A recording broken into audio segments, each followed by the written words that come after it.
Bonjour et bienvenue dans le flash d'information sur A12. Des nouvelles du front en Ukraine, les forces russes poursuivent leur offensive en direction de Bakhmout, dont elles tentent de s'emparer depuis maintenant plus de 5 mois. À Kherson également, la ville reste traumatisée par des bombardements de l'armée russe. Pendant ce temps, Melitopol, de l'autre côté du Dniepr, semble être dans le viseur de Kiev. On s'intéresse à présent à la visite du chef de l'État chinois Xi Jinping en Arabie Saoudite. Avec les dirigeants du royaume wahhabite, d'énormes contrats ont été signés sur fond de renforcement des échanges commerciaux entre les deux pays.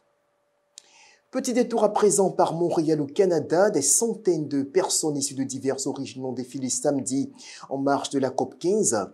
Pour les manifestants, il s'agissait de réclamer des décisions courageuses de la part des décideurs politiques à l'occasion de ce sommet censé déboucher sur des initiatives visant à améliorer la préservation de la biodiversité dans le monde.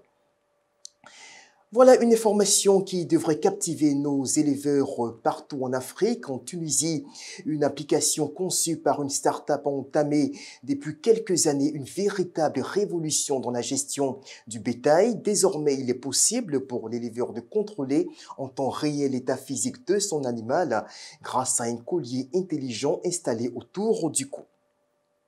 Dans l'actualité sportive, la grosse information, c'est bien sûr cette qualification historique pour le Maroc.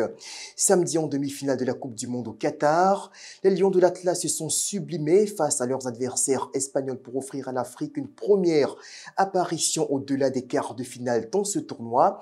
La France qui s'est également qualifiée héroïquement face à l'Angleterre après 90 minutes de folie.